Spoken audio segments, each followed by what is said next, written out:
Bonjour à tous, avec Van Chan à Lamprabang, la belle Van Chan.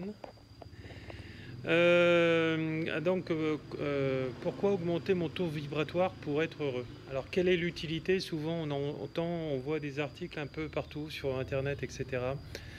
Euh, il faut que, en fait, quand on décide d'augmenter son taux vibratoire, c'est parce qu'on a décidé de changer, se remettre en question au quotidien, etc.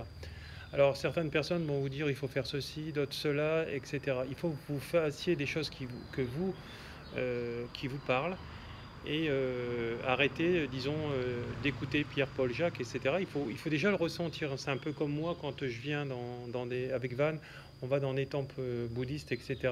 Tout à l'heure, on a vu le temple de l'empereur, voilà, du roi.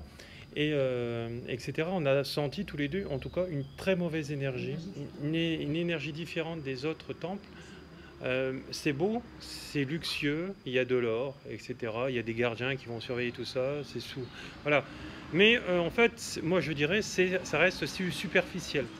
Hein, c'était une question d'énergie. Alors il faut savoir que les rois à l'époque, ils n'hésitaient pas à couper les têtes, etc. Et de l'autre côté, ils avaient l'autre partie où ils étaient dans la spiritualité, beaucoup par l'apparence, pour l'apparence, et puis par tradition, et puis par lignée, etc.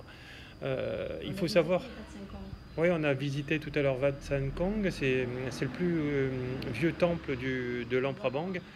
Et donc là, une énergie encore complètement différente, une énergie d'amour, de lumière. On ne voulait pas partir, on était trop bien, comme si on était assis, mais on n'arrivait pas à se décoller. Une énergie de compassion. Voilà. Donc voilà. C'est pour ça qu'on en fait de la spiritualité ce qu'on en veut. Et certaines personnes vont se cacher, comme certaines cultures ou certaines religions, derrière la religion, derrière le spirituel, pour faire des choses négatives, etc. Et s'en servir contre leur peuple ou contre les gens qui font partie de tous ces cercles-là. Voilà. Donc, augmenter son taux vibratoire, ça sert donc à être heureux, enfin, et s'installer dans une vie harmonieuse, en vibration, et qui nous correspondent. Et par rapport à tout ça, tous nos projets de vie vont se réaliser dans le positif, et tous nos manques vont se réaliser dans le positif, c'est-à-dire qu'ils seront comblés. Comme un peu moi et Van, voilà, on s'est rencontrés à 9200 km, etc. Et elle est venue me chercher quand même, faut le faire. Donc voilà. Donc on se rend compte que quand on est un aimant en blessure ou en positif, on s'attire aussi. C'est ce qu'on appelle le taux vibratoire. Nous sommes un cordeau composé d'atomes qui vibrent, et donc on va attirer à soi le bien comme le mal.